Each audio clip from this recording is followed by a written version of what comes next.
You have some without labels in them. Some are still waiting labels. We're coming in. We're going to do some learning tonight.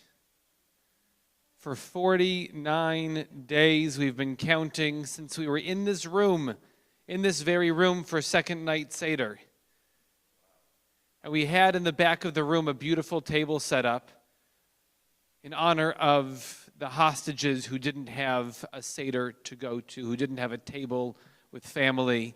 And now to think that this week, 4 of those people who we had sitting at that table are now back with their families and in the process of recovering. This service is supposed to go all night long.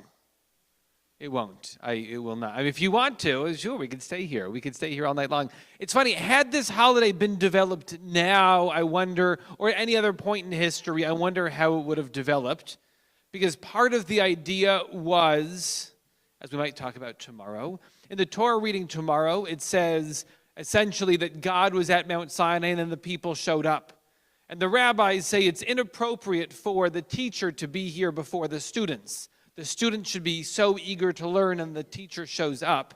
And so I'll make sure on Friday I'll have all of my students in class before I walk in with an entrance of some sort. So the idea is we should be here and we should be ready lest we miss that moment of receiving Torah. That we should be here and be ready. And if you go to certain neighborhoods in Brooklyn and LA, in Jerusalem, other places, they are up all night and you can go from place to place. There's signs all over telling you who's teaching where, at which time, who has the 2 a.m. slot and who has the 3 a.m. slot. And all night, so at sunrise, you all daven shacharit together and read Torah and then sleep.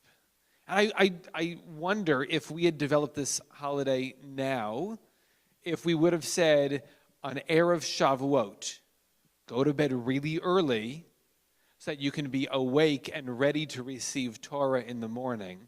And if we could make a swing that way, perhaps, and I'll go to sleep by 7:30 p.m. It would be so lovely. We do have, so tomorrow morning and Thursday morning, we do have services here at 9:30. It'll feel like Shabbat a little bit with added Hallel, but there's Torah reading and Haftarah and Musaf, and so it feels like Yontif. So 9:30 to 12-ish the next 2 days. But the idea for tonight is to fix a night of learning, to set learning as part of our calendar. To set something is letaken, tikkun. While tikkun olam does mean to heal the world, it also means to put the pieces of the world back together. And one of the ways we do it is through receiving Torah, through learning. So we'll go through the evening service, and then we'll launch into some learning. I believe we have another teacher, Hanava. I believe we have another teacher coming soon as well, and if he's here before we start the learning, he'll start. If he's not, I'll start. And we will have, we're here, so if you want food or drink, we have ice cream and maraschino cherries that were from 1978, but they're still good. They have not expired yet, which is very good news for us.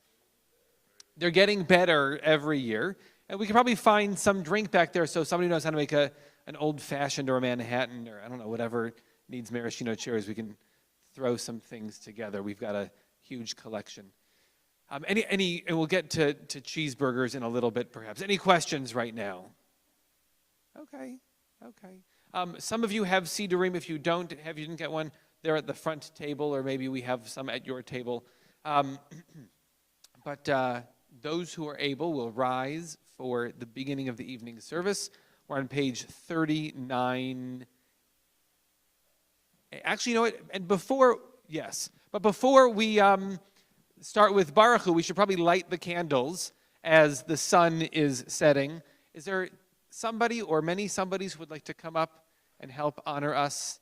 Joyce is going to come up. A few people, Jessica's going to come up and light the candles. It's interesting, Joyce has a custom that on Shabbat, when we light candles, we cover our eyes and say the blessing, but not on Yontif. And I don't know if you have a different custom or the same custom. Okay, Jessica and Joyce share the custom. According to them. I usually take out 2, but I didn't think of that tonight.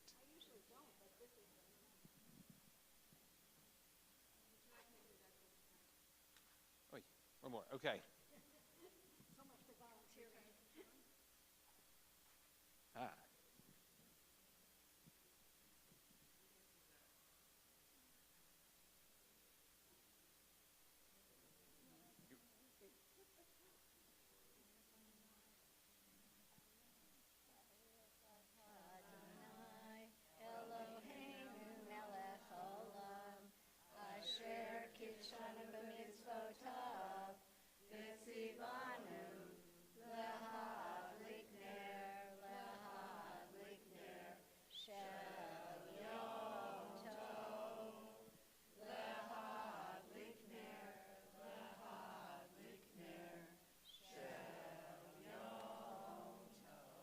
And since this is the first day of Shavuot, we'll now continue with Shehechianu. Adonai Eloheinu, Your arms around each Melech other. haolam, Shehechianu v'kimanu v'higianu, lazman hazeh. Baruch atah Adonai Eloheinu, Melech haolam, Shehechianu v'kimanu v'higianu, lazman hazeh.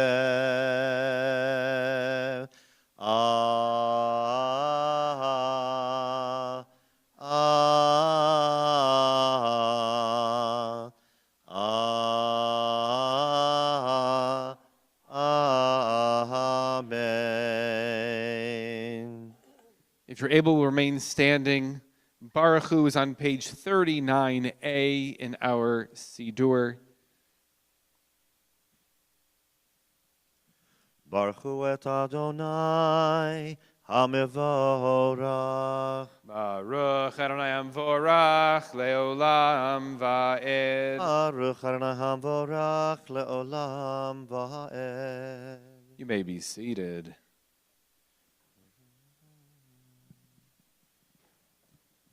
El Chai v'Kayam Tamid Yimloch Aleinu Leolam Va'ed. Baruch Atah Adonai HaMa'ariv HaRavi.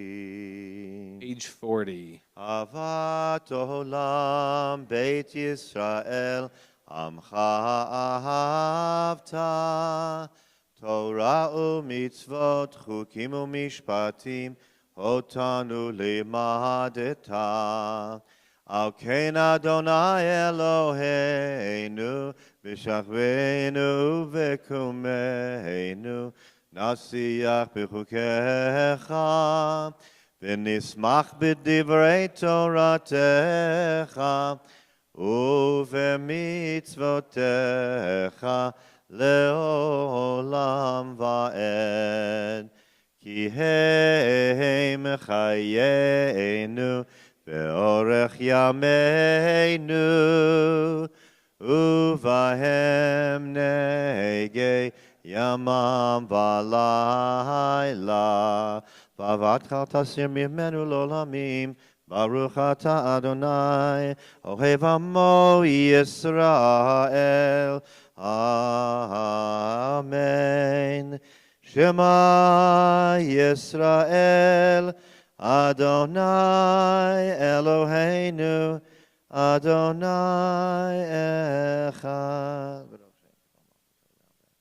ואהבת את אדוני אלוהיך בכל לבבך ובכל נפשך ובכל מאודיך, והיו הדברים האלה אשר אנוכי מצווך היום על לבביך, ושיננתם לבניך ודיברת בם בשבתך בביתך ובלכתך בדרך ובשוכבך ובקומך וקשרתם להיות על ידיך והיו לטוטפות בין עיניך וכתבתם על מזוזות ביתך ובישעריך.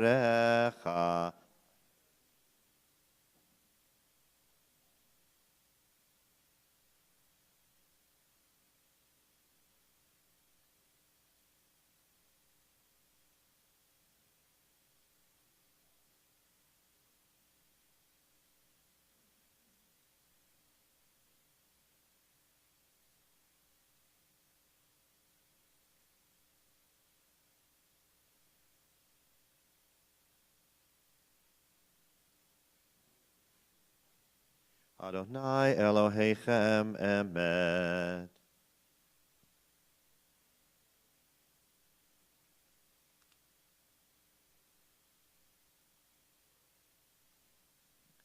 We'll continue page 44.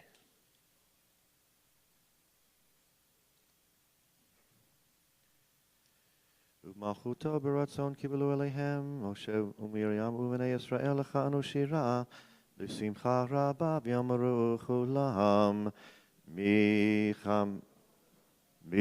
כמוך באלים אדוני מי כמוך נדר בקודש נורא תהילות עושה פלא מלכותך ראו בניך בוקע לפני משה זה אלינו ואמרו אדוני ימלוך לעולם ועד ונאמר כי פדה אדוני את יעקב וגולו מיד חזק ממנו ברוך אתה אדוני גל ישראל. Page 45, Hashkivenu. Hashkivenu Adonai Eloheinu l'shalom v'hamidenu malkeinu l'chaim. Hashkivenu Adonai Eloheinu l'shalom v'hamidenu malkeinu l'chaim. Ushmor tzeitenu, uvoenu, l'chaim u'shalom, me'ata ve'ad olam. Hashkivenu Adonai, v'hamidenu malkeinu l'chaim. Hashkivenu Adonai Eloheinu l'shalom v'hamidenu malkeinu l'chaim. Hashkivenu Adonai Eloheinu l'shalom v'hamidenu malkeinu l'chaim. Ushmor tzeitenu uvoinu l'chaim v'shalom eta v'yad olam. Ufros aleinu sukat shlomecha baruch ata Adonai. Haborei sukat shalom aleinu v'al kol Yisrael v'al Yerushalayim. Amen. If you're able, we rise. The middle of page 46. Vayidaber Moshe et Moadei Adonai el bnei Yisrael. Thus Moses proclaimed the festivals of God to the people Israel. Middle of the page, Chatzi Kaddish. Yetgada v'yetgada shemei rabba. Amen. Omad yivra kirutei v'yamlich malchutei b'chayeichon uv'yomeichon uv'chayei d'chol beit Yisrael ba'agala uv'izman ka'ari v'imeru. Amen. Yehi shmei rabba mevorach le'alam ulal me'omaya yitbarach v'yishtabach v'yitpa'ar v'yitromam v'yitnaseh v'yitadar v'yitaleh v'yitalal shemei dekudusha le'elam min kol birchata v'shirata tushbechata v'nechemata da'amiran be'alama. Amen. The individual whispered Amidah starts on page 306. On 306, we do an individual Amidah. And when you'll follow the prompts for Aravit, which is evening service for Shavuot. When you're finished, you are welcome to be seated or to grab a drink.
Ose shalom, shalom bimromav, uyase shalom, shalom aleinu, v'al kol Yisrael, v'al kol yoshvei tevel, v'imru, amen. We'll say a Misha Berach, a prayer of healing. The inside back cover of the Siddur has the lyrics. Misha Berach avotenu mikor habracha leimotenu.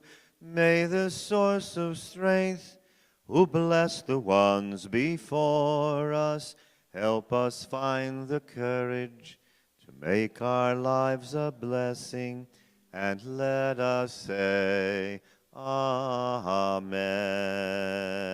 Ben Ras, Menucha bat Necha, Shlomo ben Rivka, Rivka bat Sari, Yonatan Reuven ben Rivka, Yonatan ben Tikva, Lazer ben Chava, Harav Chaim Yaakov ben Pesha, Chava, Fredel bat Meira Noga, Naphtali ben Devora, Meira Yaakov bat Gitta Brina, Yehudit bat Sarah, Moshe ben Yehudit, Greg Watson, David Gould, Asa Luo, Al Sanderson, Shirley Rutgevitz, John Ogle, Ron Kadish, Diana Baffa Brill, Carl Weiss, Jeff Lewis, Barry Perkin, Katrinka Schiffman, Miriam Garfield, Chanalea bat Alice, Shani bat Rachel, Harav Masha, Rachel bat Goldalea, Rachel bat Sarah, Shmuel ben Esther, Pesa bat Bracha, Victor Goldstein, Maya Ruth bat Esther, Moshe ben Fega, Benjamin ben Rivka, Sima bat Miriam, Yochanan ben Chana, Shlomo Lev ben Pesi, Rachel bat Fega, Richard Korn, Laura Ziff, Karen bat Maya Ruth, Barak ben Sarah, Harav Yisrael, Shimon ben Liba Braina, Sarah Leah bat Chana Esti, Stuart Siegel, Reuven Michael, Ben Shirley,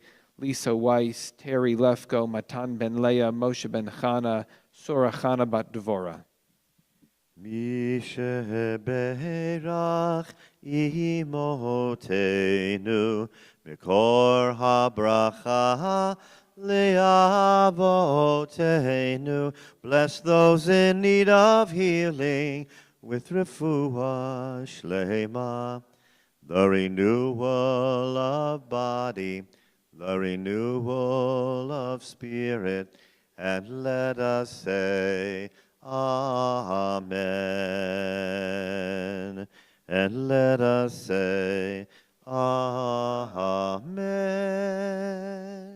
Page 54, Kaddish Shalem. Yitkadav Yitkadav Shemei Rabba. Amen. Yalma Divra Kirutei V'Amlich Malchutei B'chai Chonu V'Yom Echonu V'chai Decho Beit Yisrael Bagalav V'Zman Kariv V'Imru Yehi Shmei Rabba Mevarach Le'alam Olam Me'yomaya Yitbarach V'Yishtabach V'Yitpa'ar V'Yitromam V'Yitnasei V'Yitadar V'Yitalev V'Yitalav Shemei Dekudesha Leila min kol birchata v'shirata, tush b'chata v'nechamata, dam yiram b'yama v'imru.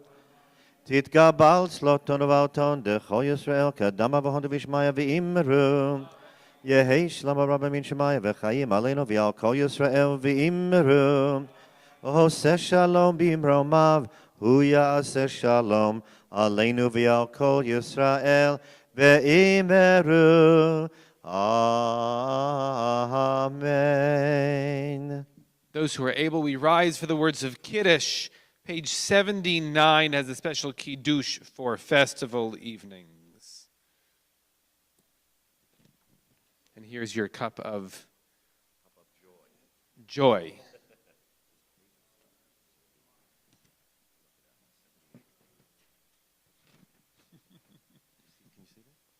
His pages are glued together.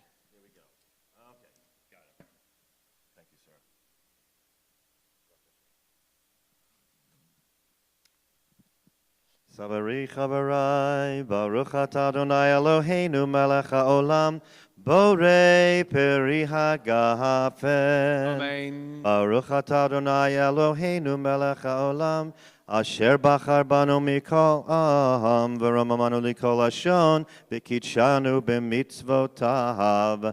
V'titein lanu Adonai Eloheinu b'yahava, moadim l'simcha, chagim uzmanim l'sason. Et yom chag hashavuot hazeh, Zman matan Torotenu, Mikra Kodesh, Zecher Litziat Mitzrayim, Ki vanu v'acharta v'yotanu kidashta mikohamim, Umoadei kodecha. Turn the page. Sorry. Umoadei kodecha, Mikra Kodesh, Zecher Litziat. We did that already. Ki vanu v'acharta. Okay. Umoadei kodecha, B'simcha u'sason, Hin chaltanu. There it is. Baruch ata Adonai, Mekadesh Yisrael v'ha'azmanim. Amen. Baruch ata Adonai Eloheinu melech haolam, shehechiyanu v'kiyamanu v'higiyanu lazman hazeh. Amen. L'chaim. Then you sit in the sukkah, and then, all right. Turn back now to 56, Aleinu.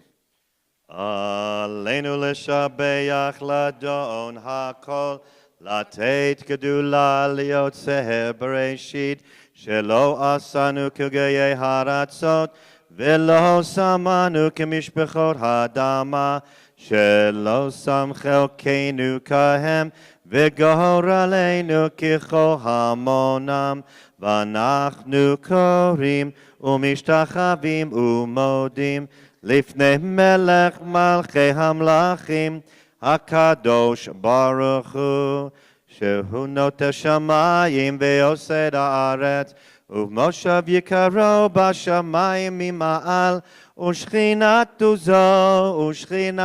זו, בגבהי מרומים, הוא אלוהינו, אין עוד אמת מלכנו, אפס זולתו, ככתוב בתורתו, וידעת היום והשבות אל לבבך, כי אדוני הוא האלוהים, בשמיים ממעל, ועל הארץ מתחת, אין עוד על כן נקבענו.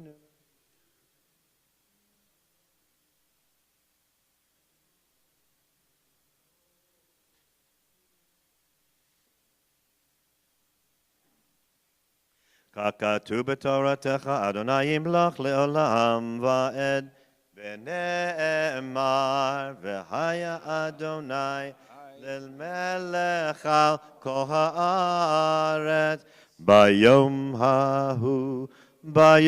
ההוא, יהיה אדוני אחד, ושמו אחד. You may be seated. The yard sites for today include Florence Arno, Fanny Buchbinder, Dora Kleiman, Morad Sadatmand, Bernice Shannon, Arlene Werner, and Nettie Wolf. In addition, we're in Shloshim for Judy Stuckel and Bob Berman. Other names to include Ethel Brook, Paul Kessler.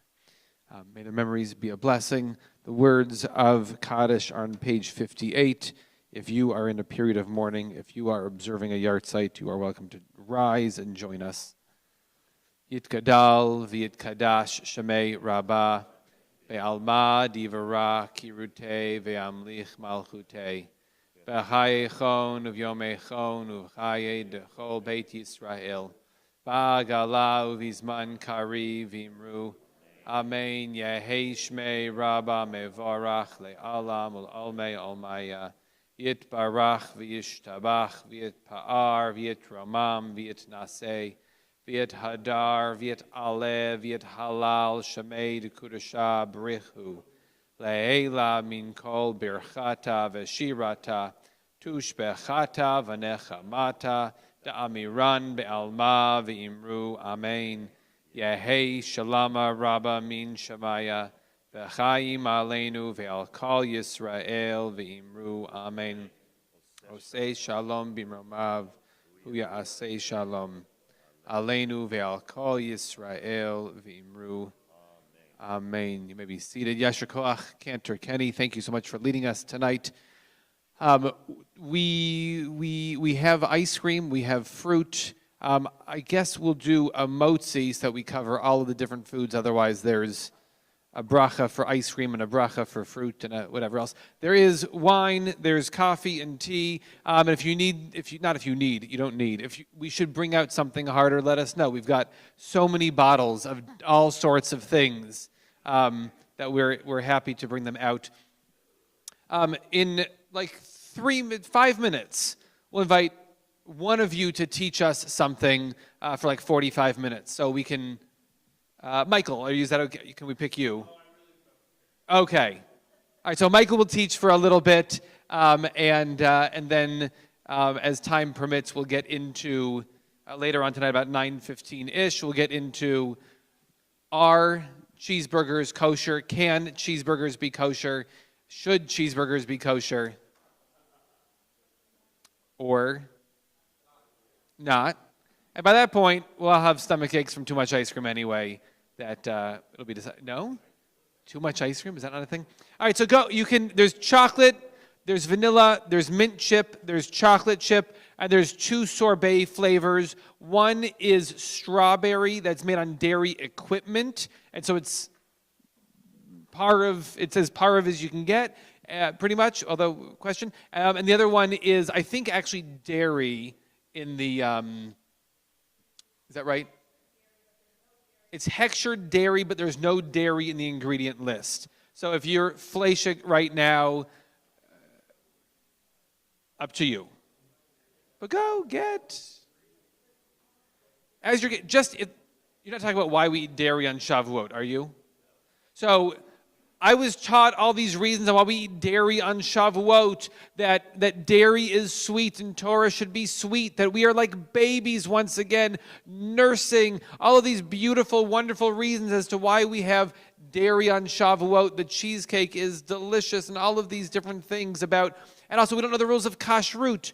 So let's not deal with meat and just have dairy, although again, if we were coming up with the holiday now, we'd be like, let's eat treif tonight because we don't know the rules of kashrut. And so I learned all of these, and I've said this before, but still it blows my mind because this Jewish website just posted online, here are the 10 reasons we eat dairy for Shavuot. It listed 10 of them, and it didn't include the one that I learned last year from Carol Schenkerman, which was historically, normally, in nature, baby animals are born sometime in like January. And they are nursing until roughly May. And the first time that humans have access to dairy and the excess dairy, because the mothers are still very much lactating. Thank you. The first time that we have access to that is sometime around late May-ish, this year, June. But late May is the first time that humans get access to the milk of the flock. I go, whoa. That's an amazing, maybe a more realistic and natural reason for why we have dairy on Shavuot. And then why cream cheese, like cheesecake, things like that, because to make a nice pecorino takes a long time. To make cream cheese, like overnight. You take some of the milk fats and you squeeze in a little bit of lemon juice or whatever else that is a binding agent, and overnight you have cream cheese, and now you can smear that on a bagel or mix it with some sugar and bake it in an Oreo crust. What was that? Put them in the blintzes, so things like that.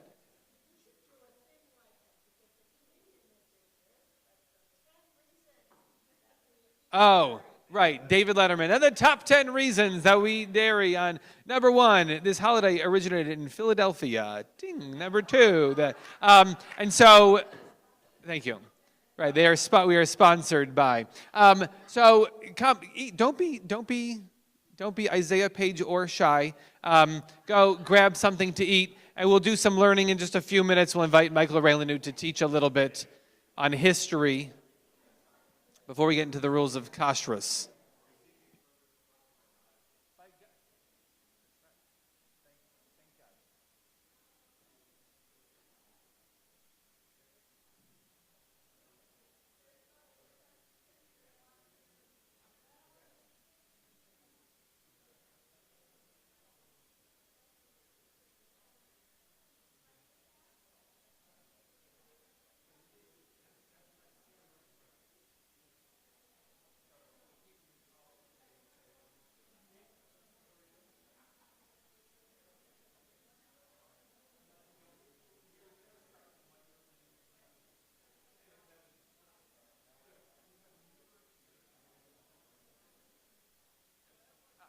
For those of us joining online, go get yourself some ice cream or just hang tight for 3 minutes while we make ourselves a bowl.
For those online, we have more people than I expected, so I'm sorry this is taking.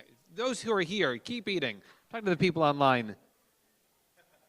I know it's like not enticing TV to be watching nothing, but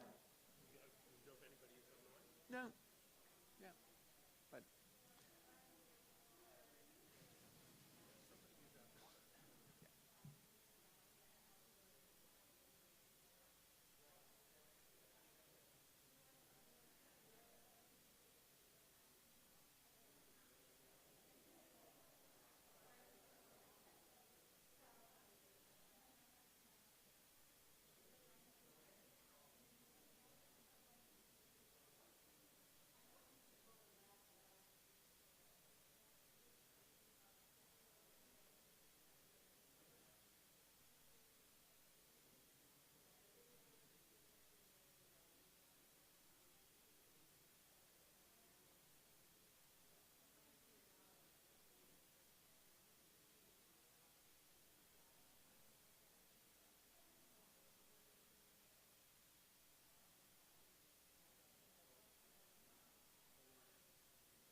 There we go.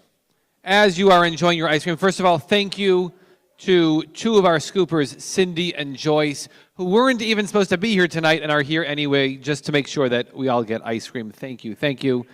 Thank you, Juan, for bringing the ice cream out. It is after last year when we learned the meaning of Baruch and the other 5 words at the beginning of most prayers.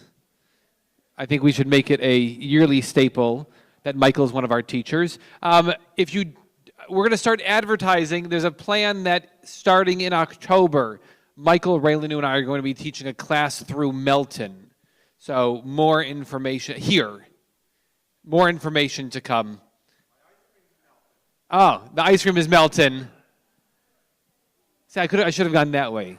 Get some ice cream before it's Melton. And speaking of Melton, yeah. It's like me for 6 weeks, him for 6 weeks, me for 6 weeks, him for 6, something like that. 24 weeks. You can take just one segment, one pie slice, or you can take the whole class. We'll let you all know when that's going to happen. Every other 6 weeks, they're off. They don't have to. Every other 6 weeks, you don't have to come because it'll be my turn and you could just skip those. Yeah. Turn, so that they'll come and then. Right, sure. I don't know. Yeah.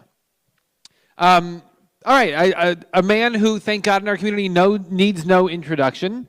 A man who is known to the IRS as Social Security number 5473. All right. Very good. Very close. Michael Raylanu, thank you very much.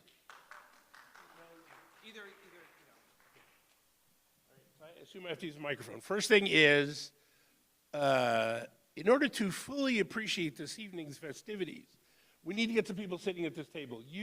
These 2 tables, there are too many of you, and you're not going to enjoy it as much, trust me. So if a few of you guys from that table and that table will volunteer to move and join the rabbi at his table, and it's no advantage or disadvantage to have him at your table, don't move too quickly. The wind is blowing me away. Okay, it'll work out better. Okay, so. I am a sort of in general a history nerd, and particularly a Jewish history nerd, and I'm always trying to impart my knowledge to other people or to force it onto my children. And we're going to do something tonight we're going to explore Jewish history. I changed the name of this when I do it. It's everything you need to know about Jewish history in about 45 minutes. And we'll fill in all those details. It says at the top here 90 minutes because I copied the wrong thing. But you'll see that you're not going to see that to the very end, and you will have forgotten by that point anyway. Okay, so here's what's going to happen.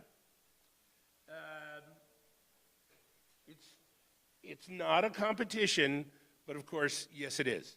So each table is going to get an envelope, a baggie. In the baggie are 16 Jewish historical events without dates. It is your job, as quickly and correctly as possible, to line them up. Right? No. Trust me. I have had many rabbis sit at many tables, and you hear them quietly saying, "I have no idea." And some of you know. All of you will know some of it. Some of you will know a pretty good amount of it.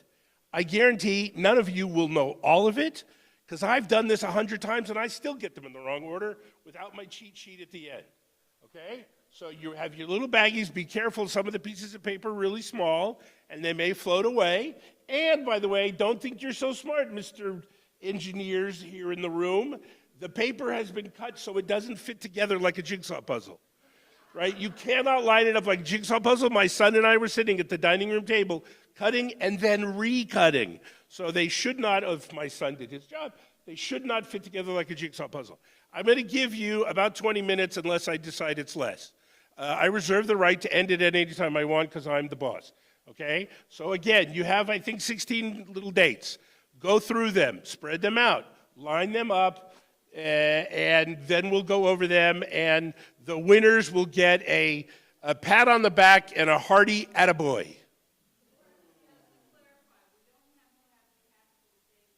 You don't need, there are no dates.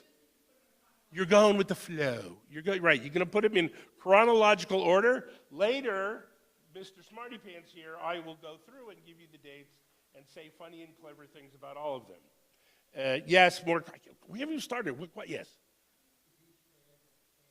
The exact same ones, unless, as occasionally happens when we're throwing away the scraps of paper, sometimes the little ones they disappear. I will tell you in advance, that's probably happened, and some of you will have two of the same one because we were putting the bags on. Right, you know how it goes. All right, so here you go. Line up.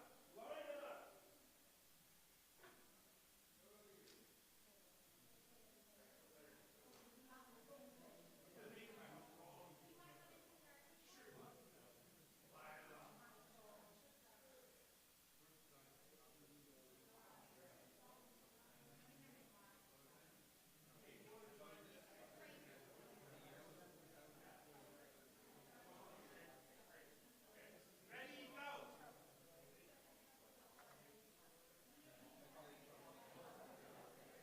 up. People online, go get another piece of cheesecake.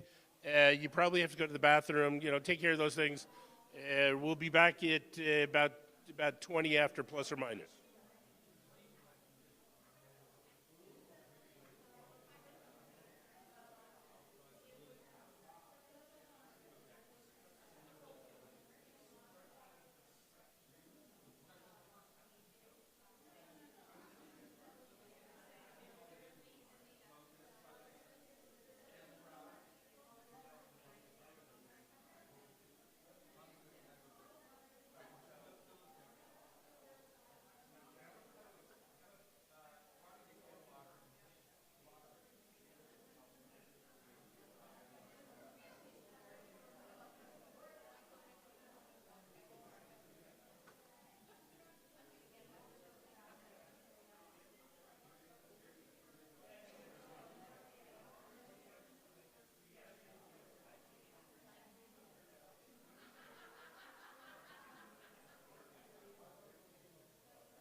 Okay, let's say 10 minutes. So you guys are going some of you guys are going very quickly. So let's say 10 minutes and then we're done.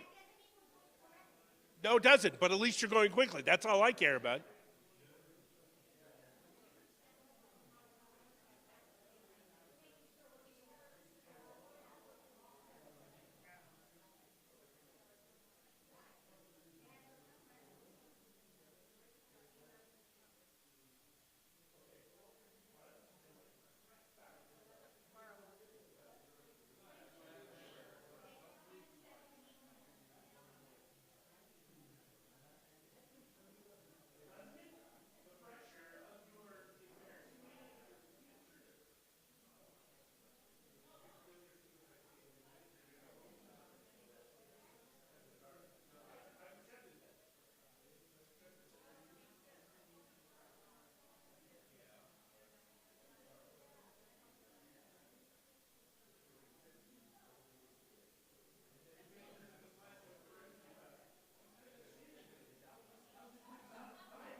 Are we ready? The people at home are probably falling asleep.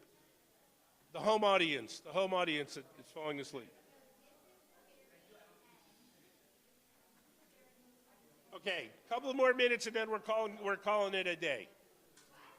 Couple of minutes. I'm cutting it short. Yeah, I know. I said that at the beginning.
Okay, here we go.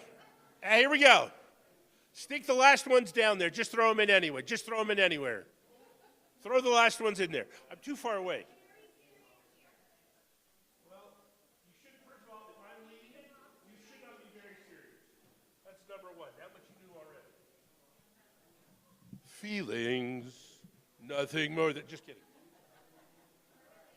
You're too young. You don't know that song.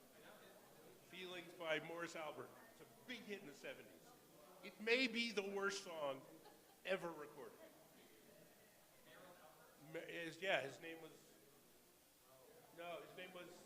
his last, Morris Albert. Morris Albert from Brazil. I'm pretty sure he didn't speak English. No relation at all, I don't think. I have no idea. I just made that up. I have no idea. But I think the other guy, the guy, Feelings, I think he was from Brazil. Okay, here we go. Shh, stop talking. Shh, stop talking. Okay, first of all, yes, you are absolutely right. In the future, the type does need to be larger. That is a fact. I will amend that for the future. Thank you much for your criticism. 2, yes, you are correct. Not every important event from Jewish history is on here. Inconceivable. I'm a big fan of Jewish history. I have a gazillion books on it. There would be no way to include them all in one funny, goofy game for one night. What I think this does is a couple things. First of all, you just spent more time talking about Jewish history than you have spent in a very long time. And comparing with other people and tossing around ideas and throwing around names and stuff like that, to me, what a bracha that is. What an amazing thing that is, that you opened your eyes for a minute to Jewish history. And I can recommend 1 billion books for you, okay? One of the other things that it does is, for those of you who didn't know every single thing on this list, these words have now been presented to you. And in the future, if you choose to continue to learn Jewish history, you'll have signposts along the way. You'll be able to say, well, it was before this and after this, and you'll have a general idea of what it is. And the last thing is, I'm about to go through dates. Okay, the dates are the language that we use. But the dates don't really matter. There are a couple of dates, as I will tell you along the way, that I think are worth knowing. But for the most part, if you just get the flow and the sequence of Jewish history, great. That's really all we can ask for. And yes, I was born in a log cabin in El Paso. No, I wasn't. I was born actually in a hospital in El Paso. We had hospitals back then. Okay, here we go. Ready to start. Anyone feel bold enough to say the first one? Anyone really prepared? Go ahead. There you go. Creation of the earth. Did you get that one right? Yeah, give yourself a round of applause. Yay. Okay, if you're following the Jewish calendar, that is the year 0. If you are counting on our standard calendar, often referred to as the Gregorian calendar, but that's actually not 100% correct. But on our calendar, it is the year negative 3761. Negative 3761, or maybe that is an old number. Maybe 3762 now, but whatever. It's 3,000. It's 3,000. It's negative 3760. All right. I'm pretty sure. Look, I was an English major. You do the math, but I'm pretty sure creation of the earth was actually created maybe a couple of billion years ago. So maybe our accounting speaks to a different issue. All right, number 2. What's number 2? Right, Abraham, Isaac, Jacob, Sarah, Rebecca, Rachel, and Leah. Okay. On our calendar, it's about the year, plus or minus, because there's a lot of names there, and they live to be very old, but you can peg that at around negative 1850. One of the cool things that Abraham, if you stick with this accounting, Abraham was born in the year negative 1948 of all years, right? You know, negative 1948, for those of you who are not familiar with that year, we'll get to that in a little while. If you're not familiar with it, you didn't go to the right youth group meetings. Okay. Next. Moshe schlepping through the deserts. Okay? Can we stop? No, yeah, okay. We're done. Thank you very much. Have a nice evening. Okay, Moses, negative 1,300 or so.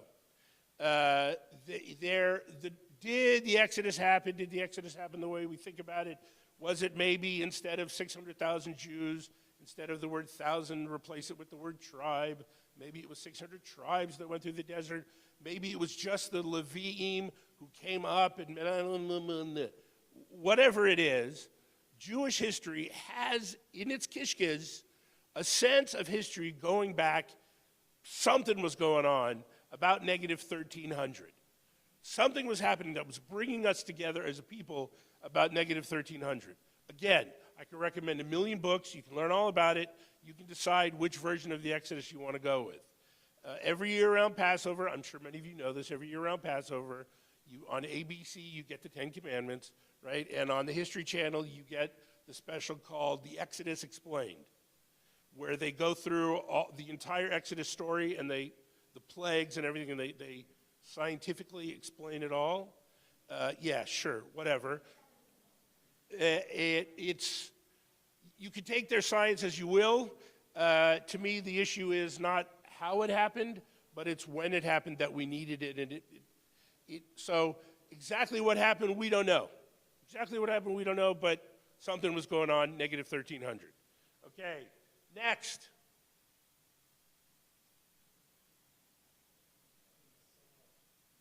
Saul, David, and Solomon.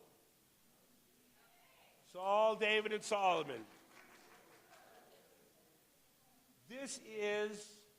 This is when it starts to become verifiable. We have archaeological evidence verifying the reign and the life and all that kind of stuff of Solomon and of David. Nothing for Saul yet. And it's going to be really hard to find Saul because he didn't really have a capital. He was traveling around. He was on the move. But we do have archaeological evidence that supports the existence, and we can peg it at about negative 1,000. Nice round number there. It's not exactly negative 1,000, but we're going to call it that for our purposes. And many archaeological digs in central leaning towards coastal Israel are finding tremendous amounts of information, particularly about Solomon and David. So their lives are becoming clearer and clearer all the time, and they were real. Saul, it's going to be a little bit harder. If any of you guys want to go on an archaeological dig and find Saul, good luck to you. I'll buy you a falafel when you get there. Good luck to you. Pardon me? Uh-huh. Since they never were. Okay. Next.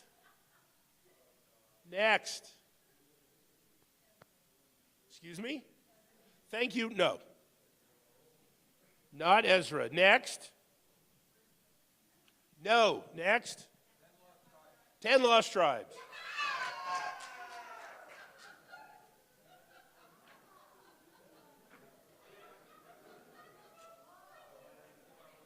Okay. But I got bad news for you. First of all, it's the year negative 711.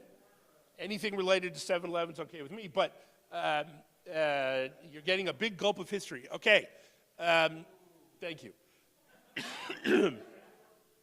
They're not really lost. After tonight, you can never call them the 10 lost tribes again. Everybody nod your head. Everybody nod your head. I promise that I will never call them the 10 lost tribes again. Why? Because they weren't lost. There are people in this room who've had a lot of classes with me who have heard this spiel 1,000 times. They were never lost. The Assyrians came down. They grabbed those 10 tribes. They took them north to Assyria. They took them north with them. They forced them to intermarriage. They forced them to intermarry immediately. They broke up marriages. They divided children. They completely broke their entire society apart immediately upon arrival back in Assyria. Lots of people ran south, by the way. Lots of the northerners ran to the southern kingdom. But the northern kingdom was taken away and forced to intermarry immediately. So they weren't really lost in the sense that we don't know what happened to them. They were lost in the sense that they were no longer part of us because they were forced to become, immediately upon arrival, either you were killed or you intermarried or joined up with them. So to call them the 10 lost tribes, and when they make claims about Native Americans and about this group and that group, sorry, that's all great storytelling, and I love a good story. But the 10 lost tribes were not lost in that sense. They were lost in that they weren't part of us anymore, but they weren't really lost. Next. Yes.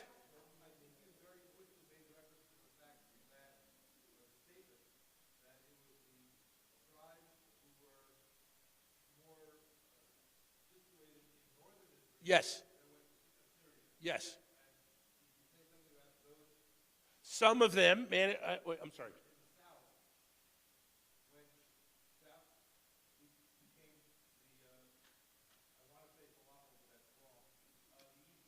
No, you're sending them too far south. They just came over the hills and they went from Israel down to Judah. Judah was the southern kingdom, Israel was the northern kingdom. And I want to point out, Naomi says she never learns anything, and she just corrected you. So if Naomi ever says she never learned anything, we're all witnesses, she's a liar. What are you going to do? But there were two kingdoms. There was the kingdom of Israel and the kingdom of Judah. Israel falls because they were totally disorganized. And that's why I'm married to my wife, because otherwise my kingdom would be destroyed. The northern kingdom falls. Those people, some of those people go running south, and they join in with the tribe of Judah, and they bring with them, it appears they bring with them the Yud-He, Vav-He version of God, too. It seems like the southerners are probably worshiping somebody called Elohim, and the northerners bring with them the Yud-He, Vav-He, and when they show up down south, it all gets smushed together. But we don't head that far south for another couple hundred years, and really where we go is to Egypt. We go back to Egypt. We the Jews, en masse, never head back down that far south. The Ethiopian Jews probably became Jews as part of trade routes. A lot of people like to attribute it to King Solomon, really unlikely, but within the realm of possibility, I suppose. But it was more about Israelite traders going up and down and bringing their traditions with them. That's how we got to Ethiopia. Thank you. Sure. Any other questions? What's the capital of North Dakota? Bismarck. Okay. Next one. Nope. What? Destruction of the temple. 586 BCE. That's one of the dates I want you to remember. Every Jewish person should know 586 BCE. That's just one of those numbers. The destruction of the temple. The Babylonians come down. They wreak havoc. It's a tragedy of unimaginable proportion. And the good news is the Jewish people lived through it. And so 586 BCE is just one of those things you need to know. It's just got to be one of those things you can just, like your Social Security number. Okay, 586 BCE. And for those of you who don't know your Social Security number, put 586 into your phone next to your Social Security. But here comes another one. There's one more. Yes?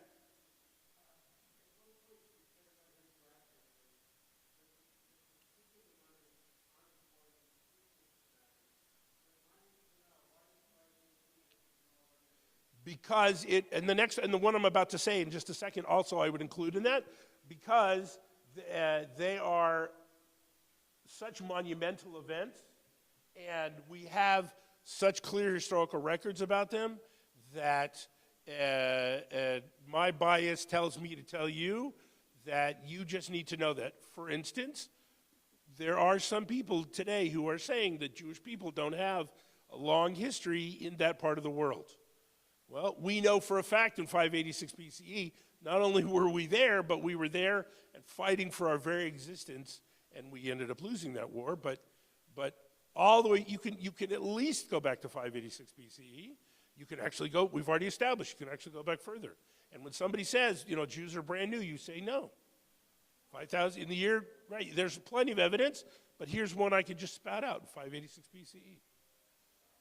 No problem. The next one is not earth-shattering in that way, it's earth-shattering in another way. Come on, next one after 586. Say it. Who said it? Ezra. Ezra reads the Torah to the people. It's pretty close. It's pretty likely he read something very, very, very similar to our Torah.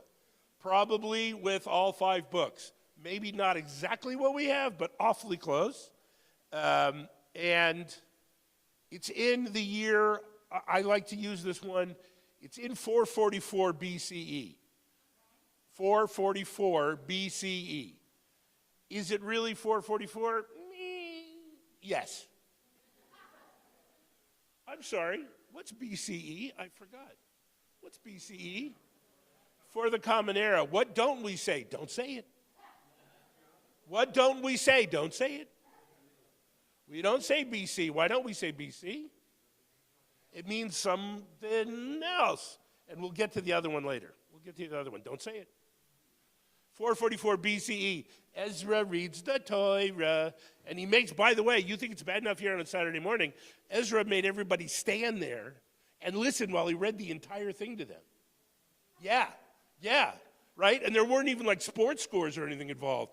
It was just Torah. Like, oh my God, they had to sit through all of Leviticus, nonstop. Sheesh. Those Jews. Oh, I'm sure he chanted it. But you know what? His bar mitzvah tutor was out in the crowd going, oh, that is not the trope. We worked, right? Every bar mitzvah tutor. Okay. That's a pretty limited audience joke. All right. Next. We're still in the negatives. Does that help at all? Thank you. Say it louder. See, Nomi. You know me. You could never again say you didn't. Maccabees. Chanukiah, flich moiben schlieben. Okay. Hanukkah. About, plus or minus, let's say 170, 175 BCE.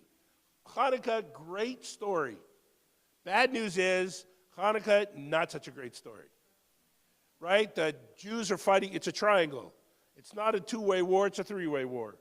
And the Jews are fighting Jews as much as the Jews are fighting the Greeks, the Syrian Greeks. It's a pretty yucky thing, and although my son is named Maccabee, yes, he really is named Maccabee, in my mind, my son is named Maccabee only after the first 1 or 2 generations of the Maccabees. Because after the first couple of generations of Maccabees, and this is a technical term, they turned out really yucky. They were abusive, and they were just yucky. But my boy is wonderful. He's the good Maccabee. He's the good-looking, tan. Okay. Next. Wrong. Thank you for trying. What? Tell me. Say it. Destruction of the Second Temple, 70 CE. And then Bar Kokhba. Destruction of the Second Temple, 70 CE. The Romans come in. They're not kidding anymore. They're not kidding. They put up with us for a while. 70 CE, they've had it. They come, they destroy Jerusalem. Again, it is the commemoration we think about on Tisha B'Av. It's a terrible, earth-shattering event, and yet, magically, we continue to survive. Look, the Romans were the greatest power in the world. We held them off as long as we could. They ended up, as it was going to happen. There was nothing we could do about it. Eventually, they win, and they're incredibly cruel, and they do terrible things. But the good news is they're gone. We're here, right? So, all right. And next one, somebody already said it. Bar Kokhba, 135 CE. Oh, what do we mean when we say CE? Common Era. What's the one that other people say that we don't say? We don't say it. It's AD, don't say it, which means year Anno Domini. Right, Anno Domini, year of our Lord. Not so much. Year of the rabbi guy. Right, so we say CE. There are others, and if you take one of my little answer sheets later, you'll see that there are a number of other systems that are out there in the world that I expend your effort to write them down. Okay, 135. Next. This one could span a couple of generations here. Next one, completion of the Talmud. About 500 or so. The Talmud is made up of a number of different sections. The first section is completed around the year 200. The second section is completed around the year 500. It's going on in Israel and up in Babylon, and it comes together at kind of different times, but generally, let's agree, 500. 500 CE, Talmud comes together. And next one, I think you're going to be surprised. Some of you are going to be surprised, I think. Next one. No. No. No. You Jews in England. First Jews arrive in England. The first evidence of a Jewish community in England, don't look at me that way, is 1070 CE. They arrive on the coast from France. We settle in what is today southeastern-ish England. My reason for including that on my little list here is because Jews have now spread all over the continent of Europe. There are now Jews, by the 11th century, by the early 11th century, there are now Jews spread from Portugal to Azerbaijan and, and everywhere in between. The Jews getting to England was one of the last places we got to, and as I say in my little note here, which is funny but not funny at all, is don't get comfortable, because they're going to turn around and kick us out in just a couple hundred years, which in the great scale of Jewish time, a couple hundred years is not very much. That's right. That's right. Next. So the church, which was also the monarchy and the church were one, and it started with some blood libels, Jews being accused of doing some terrible things, and as often happens throughout Jewish history, it starts as a populist movement. The people, like the Spanish Inquisition, if you really study the Spanish Inquisition, which we're going to get to in a second, but I've already started, so I'm going to keep going. Spanish Inquisition really starts in the 1350s and 1360s, and it's a populist movement. The people are afraid of Jews, and they start making noise. While Spain is trying to come together as one, so in order to keep the poor people distracted, the monarchy, the now, what's the word? Combining, better word. There's right, Ferdinand and Isabella, but they let the peasants be distracted by killing Jews, and then it's so successful that it then becomes a national policy. But I just skipped ahead, so hold on, let's go back. Next, the year 1100. What's 1100? Crusades and Rashi. Crusades and Rashi. Those of you not familiar with Rashi, he is the greatest Bible commentary to ever live, period. End of the conversation. Everyone else who writes a Bible commentary after his period is writing it based on what he wrote. He had an unbelievable photographic memory. He knew everything he'd ever learned ever in his entire life. He could quote unbelievable amounts of information, and he created his commentary, which even during his lifetime, people were already understanding how brilliant it was, which turned out to be good news, bad news.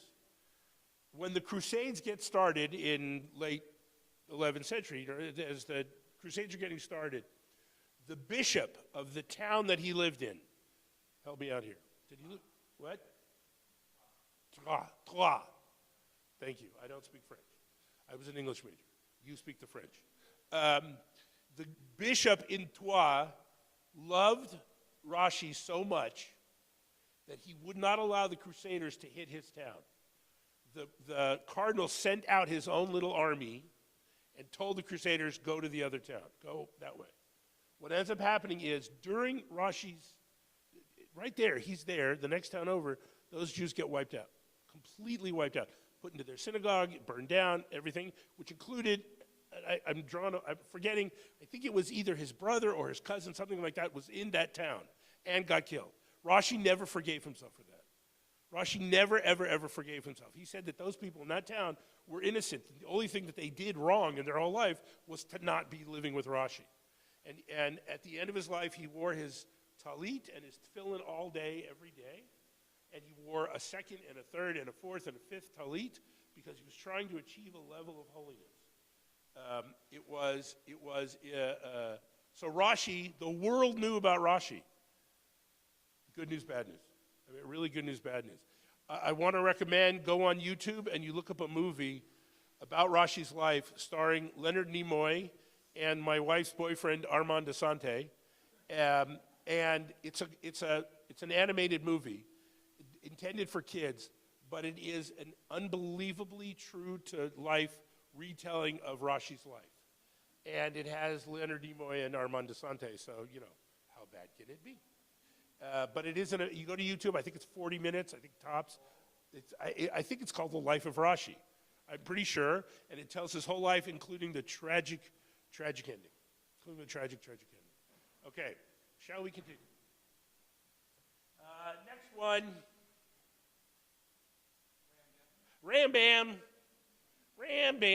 Rabbi Moshe ben Maimon, Rambam, Maimonides. And I always pick on him because Rashi was the smartest guy in the room. He knew he was the smartest guy in the room. And at some point in the conversation, he would tell you he was the smartest guy in the room. He had no lack of ego.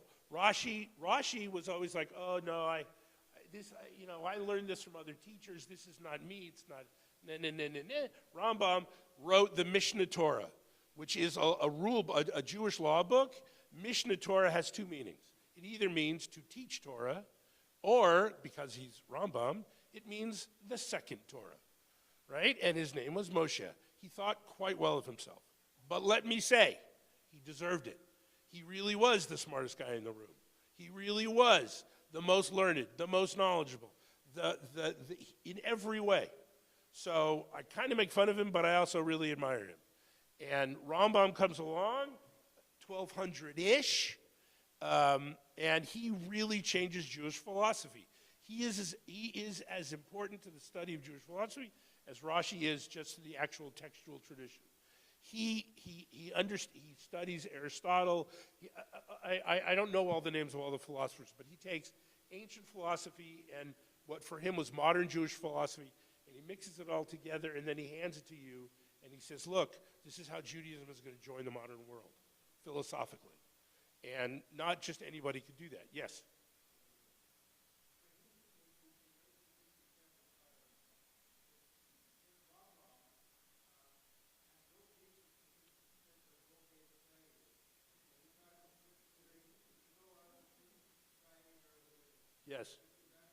Yes, 100%. Rashi too. Rashi spent his days as a wine grower and spent his nights studying. Rambam was a physician and an astronomer and an astrologer and a lawyer and a diplomat and a translator and I think he was a computer programmer. I don't know. But he absolutely said, you got to go out, you got to work. You got to earn a living. No question about it. And I endorse that. I endorse that attitude. Thank you, Rambam. Like he cares about my approval. Next, some of you are going to be surprised by this one too, I think. Zohar.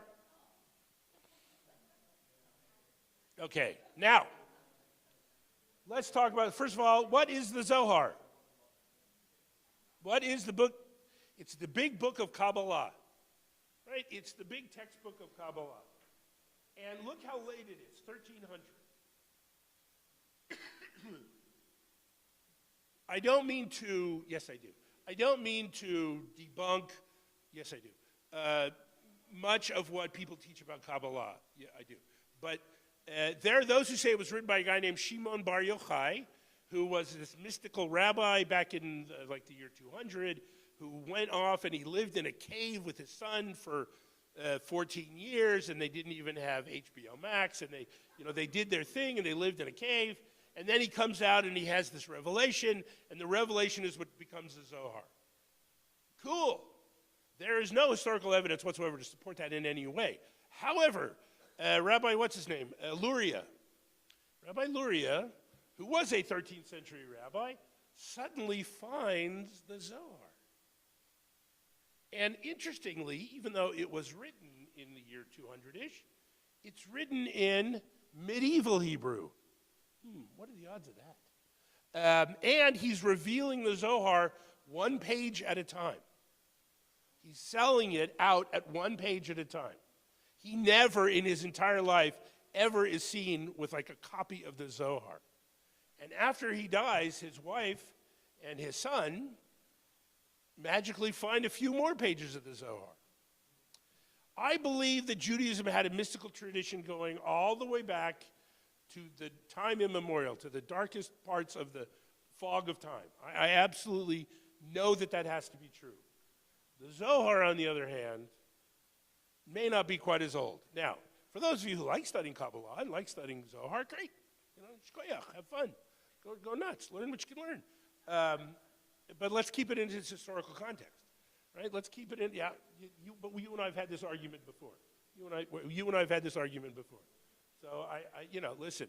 And if someday you find that original copy of Shimon Bar Yochai's original Zohar, I'll get a copy of it and I'll buy you a cup of coffee. I mean, a small cup, a little cup. But it'll be really meaningful. Okay. Other questions, comments, thoughts, ideas, anybody? All right. Next. Zohar, then the Spanish Inquisition. And again, be careful when you talk about the Spanish Inquisition. To say that the Spanish Inquisition was exactly 1492 is just wrong. It's just wrong. It started in Spain at least 100 years earlier in small pockets, and Jews were being chased out of parts of Spain and then congregating in other parts of Spain, and some went over the border into Portugal, and some started leaving Spain to go up to Holland and other places. When it finally happens, when Ferdinand and Isabella, and by the way, Isabella was probably having an affair with Christopher Columbus, separate issue, but when Ferdinand and Isabella, the auto de fe, and they say, okay, Jews got to go, they're at the end of the curve. They are by no means at the beginning of the curve. And they're doing it to distract the peasants in there. The Reconquista is finished. The Moors, the Spanish Muslims have been chased out. Spain is about to become one nation. Ferdinand and Isabella, from two royal families, from two of those Spanish kingdoms, marry, probably hated each other for their entire lives, but they marry, they create this super, Bill Clinton, Hillary Clinton kind of super couple, and they quickly, they're good politicians, and they quickly figure out that their movement is not so popular, but chasing out the Jews is. And so the Spanish Inquisition occurs as much just to distract the peasants as it is for anything else. Go ahead.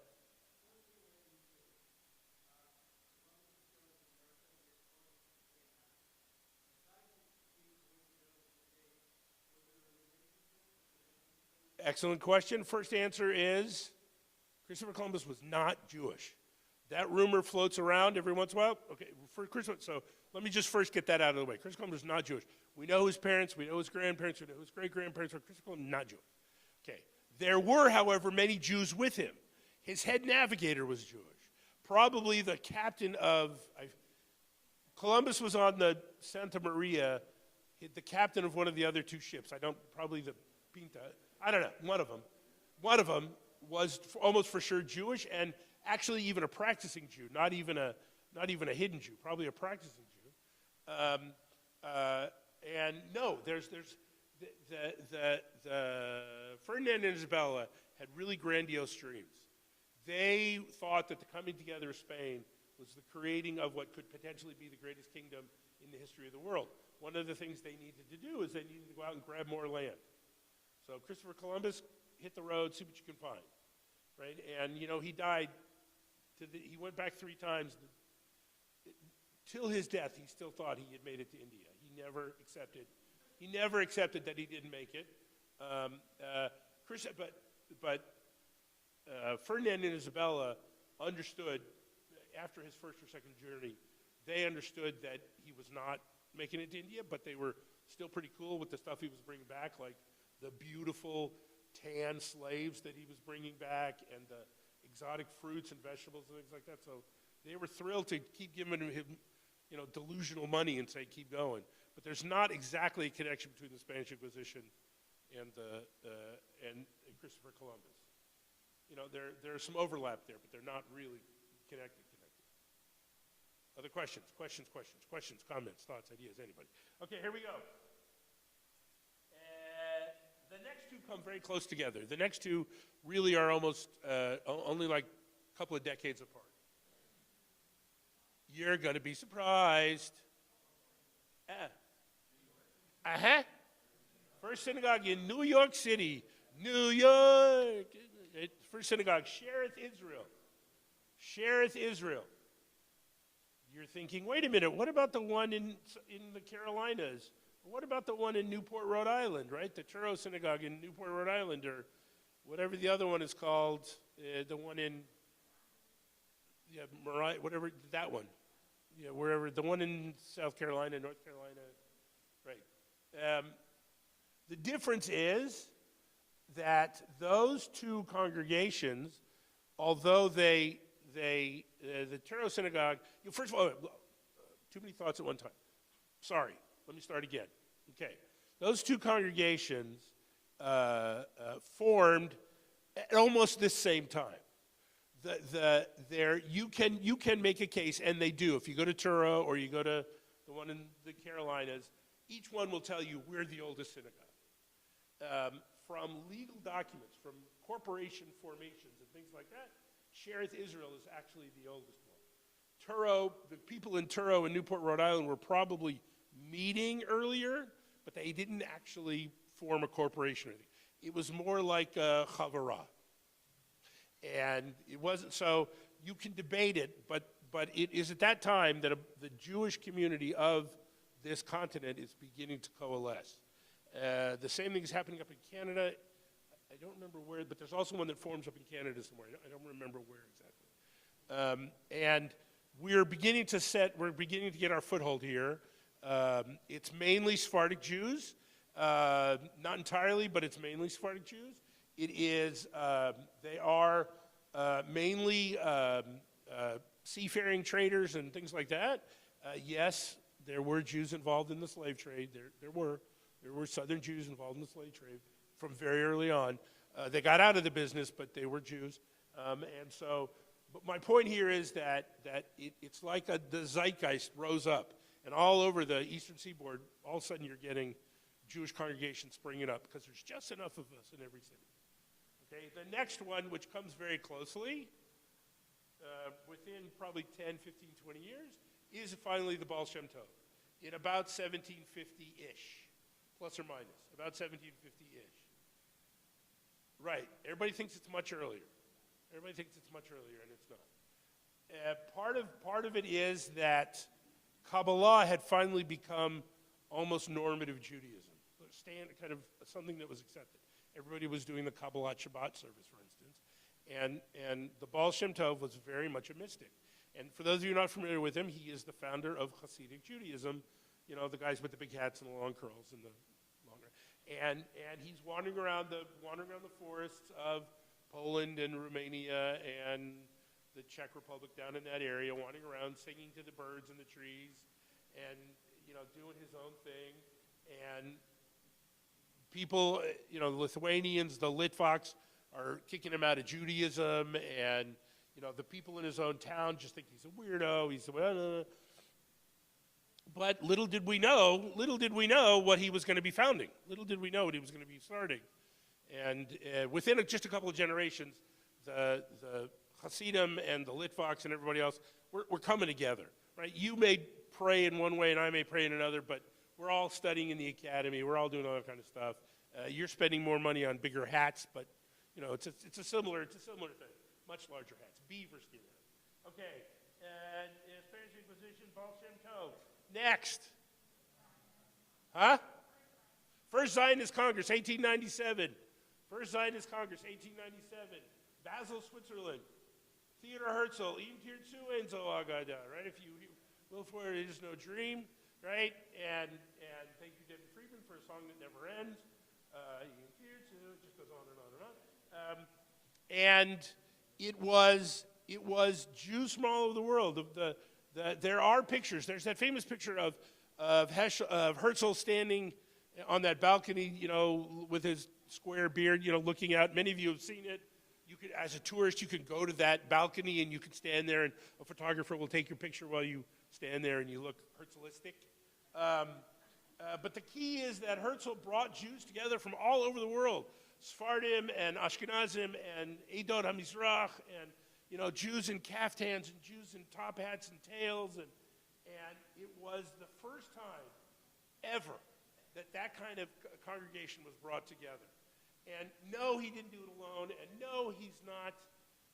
There's a great book called The Zionist Idea. You can read it, and you can see how Zionism developed. It really reached a nexus point with Herzl, and he really was that powerful. And that Congress changed the world. It changed the world. Judaism changed at that moment. When they gavelled that conference in, things had changed. And look at the year, right? Herzl's famous quote is, "Within 50 years there will be a state for the Jews." Look at the calendar. Look how close he got. Right. Oh, I'm sorry. Just kidding. The date's here. Look at the date. 1897. He said, and of course he didn't live to see the date.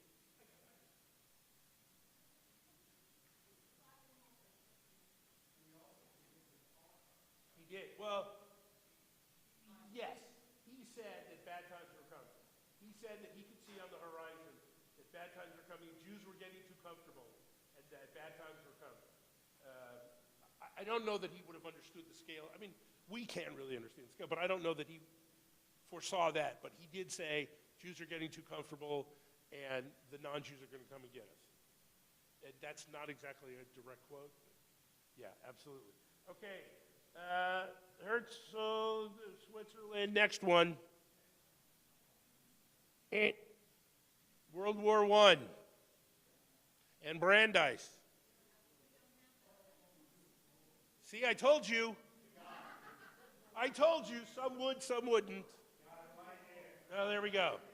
The tables that have Brandeis are the winners. You haven't? Because they have two. I told you. I'm not perfect. World War I, and I include that for two reasons. Brandeis getting appointed to the United States Supreme Court, obviously that speaks for itself. The first Jew, who appointed him? Help me out here. Who? Wilson. Dennis the Menace's neighbor. Now you can pull out your phones and Google it. Now you can, I don't know, I don't remember who put it in. And World War I. And the thing about World War I, and we can debate this later, is that World War I never really ends. And because of the non-ending of World War I, we end up having to fight World War II and all the things that go with World War II. So if World War I had ended differently, or the Treaty of Versailles had been negotiated differently, maybe it could have worked out differently, but that's a huge if. I acknowledge the fact that that's an impossible if. So with World War I, you have to have World War II. The world was in a position where the good news is we put it off as long as we did. The bad news is it was what it was. Then World War II and the Holocaust, 1939, 39-ish to 45-ish. Then State of Israel, 1948. 1948, the State of Israel. And then in a log cabin on the windswept plains. Yeah, well, there are no windswept plains in El Paso either. And then I was born in El Paso, Texas, 1964. Quick, do the math. Okay, before we're done, any questions?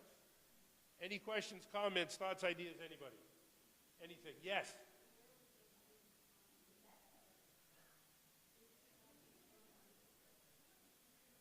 Didn't we what? Oh, the hymn. He's doing a serious Jewish one. I'm just helping you take care of the ice cream. I'm helping you digest the ice cream. All right, anybody else? Comments, questions, thoughts, ideas? Do me a favor, put them into the bags. And thank you very much. That was wonderful. Those online will share them with you at some point. All right, so Joyce knows I'm classic at, you can go. I'm really good at underestimating how many people will show up to a given program. I made 15 photocopies of this. And so part of me thinks that I don't need to hand out the piece of paper. If you want to borrow it, if you want to take it at the end, you could take it. But I've shared this before, that one of my former synagogue in Northbrook, Illinois, one of my wonderful congregants was constantly studying. She was a PhD in like chemistry or something. She was brilliant. And she said, Rabbi, this was recently, I saw her not so long ago, once I was already here, and she said, Rabbi, I have a question. If I go to that vegan restaurant and I get a cheeseburger and I eat it at the restaurant, is it kosher? And I said, certainly. She goes, if I take that vegan cheeseburger and I go to the park and I sit at a table in the park and it's just wrapped in the white paper like it's from any takeout place, and I eat that cheeseburger in the park, is that kosher? Cynthia, what was that? It's the perception. So on the one hand, of course, it's the same food. It is kosher. On the other hand, there is this idea in Judaism that I don't love called marit ayin, or as it's said in some Ashkenaz circles, moris ayin. Do you know what moris ayin is? The evil. What will people say? Right? Imagine you are a religious, observant Jew walking home from shul on Shabbos or perhaps on Yom Kippur. And you are walking home and you really, really must use the restroom, and the only place to stop between shul and your home is McDonald's. Can you go into the McDonald's even just to relieve yourself because you are in pain? And there are those who say no.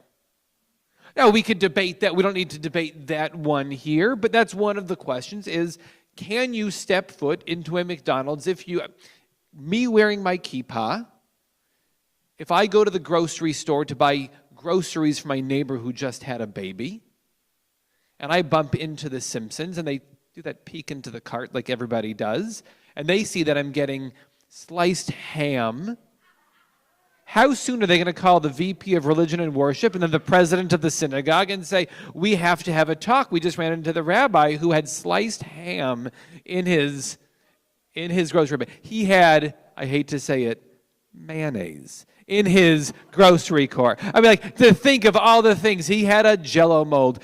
What could be in there, and what is this maris ayin? What would people say based on what they see? So there's a little bit of that goes into this conversation of can you eat a cheeseburger? And because I said we're going till 10 o'clock, and because it's already 9:56, we'll keep this relatively short, but I think it's a worthy conversation. And this comes up, when we brought this up, a few of you said, you're talking about a Beyond Burger.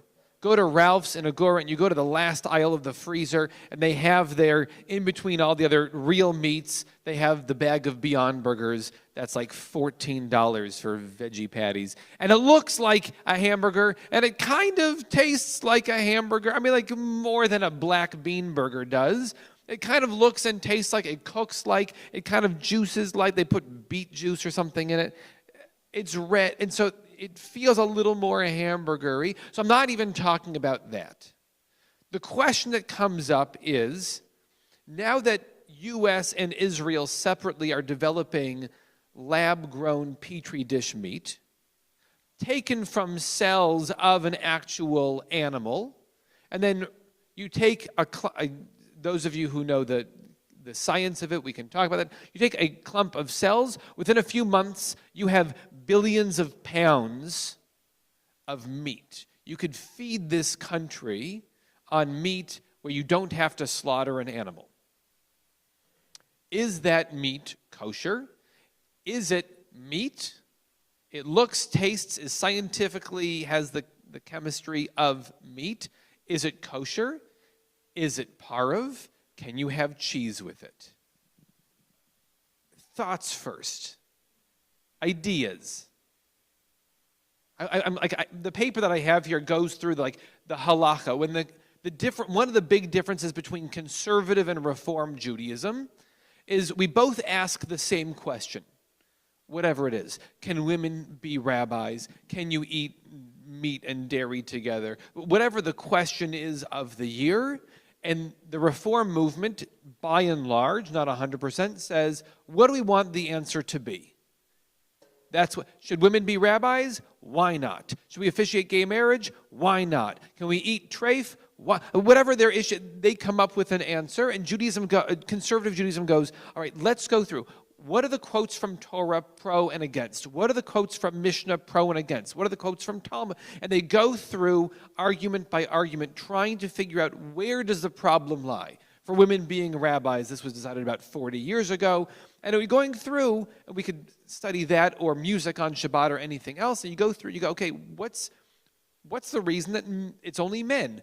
What would you call Devorah? What would you call Huldah? What would you call Ruth? What would you call all these other women who were